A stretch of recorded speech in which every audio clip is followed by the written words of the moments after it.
मित्रों, रवीरे विशेषांक की बात चल रही है, जिसे रवीना प्रकाशन ने 2022 में मेरे साहित्य पर केंद्रित विशेषांक प्रकाशित किया है।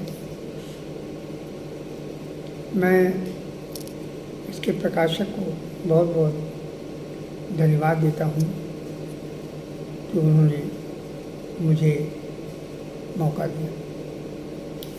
आइए श्री पंकज मिश्र अटल की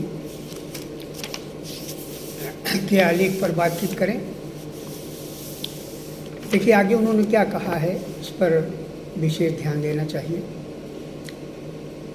श्री पंकज मिश्र अटल ने कहा कि सुशील राकेश के साहित्य की विवेचना तब तक अधूरी है जब तक कि उसकी बनावट और बनावट में निहित सूक्ष्म विशेषताओं पर दृष्टि न डाले। समकालीनता से संयुक्त उनका संपूर्ण साहित्य अपने शिल्पीय पक्ष की दृष्टि से भी समकालीनता और शिल्पीयता नूतनता का पर्याय है।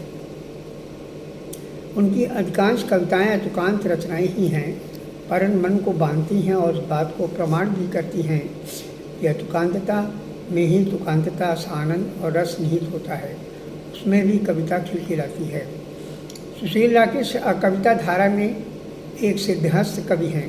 उनकी कविताओं में निहित इंटरनल रिद्म, छंद, विधान संबंधी तथाकथित परंपरागत सोच को काफ़ी पीछे छोड़ देती है।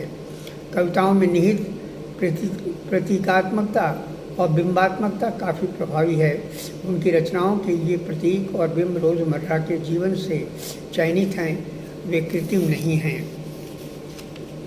यदि सुशील राकेश के गद्य और पद्य पर सीधे सीधे विश्लेषणात्मक विचार रखा जाए तो ये कहना भी पड़ेगा कि उन्होंने अपनी रचनाओं में बुद्धि और हृदय का काफ़ी संयमित और संतुलित प्रयोग किया है।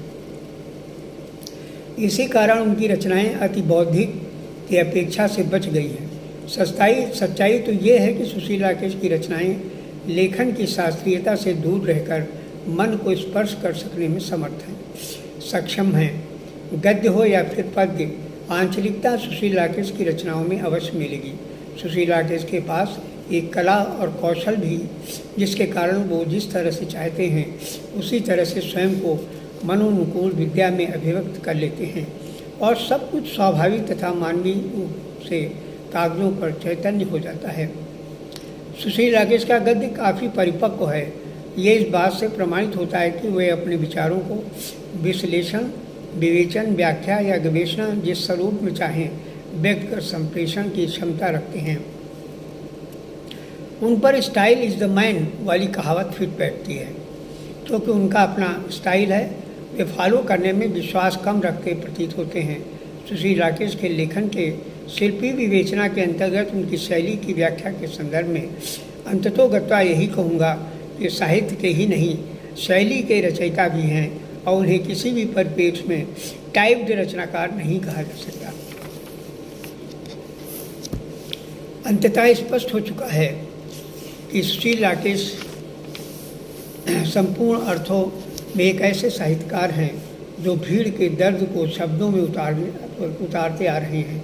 उनके व्यापक सोच के फलक पर उनके अंतर की यह उद्विग्नता उभरी हुई दिखाई पड़ती है, जिसके सहारे उनकी ये साहित्यिक यात्रा अनवरत जारी है।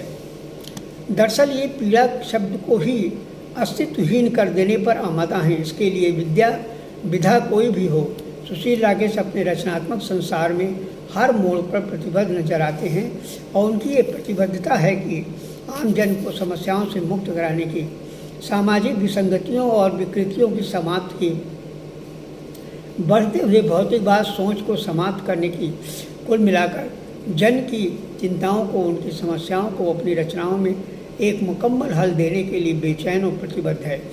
इसी क्रम में मैं यह भी कहना चाहूँगा कि सुशील राकेश का समग्र साहित्य किसी न किसी एंगल से इनके साथ उसकी लड़ाई में खड़ा दिखाई देता है और समाधान भी तलाशता है, सन्नद्ध है।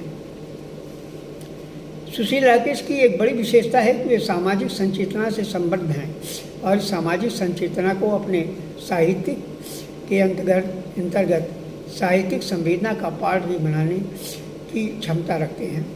उनकी दृष्टि अर्थात साहित्यिक समझ, भाषाई संस्कार और संवेदनात्मक धरातल पर उगता सोच उनकी रचनाओं में एथेंटिक सेंस को क्रिएट करता है, जो कि सुशील राकेश और उनके साहित्य को अपने समकालीन अन्य साहित्यकारों से पृथक कर विशिष्ट बना देता है।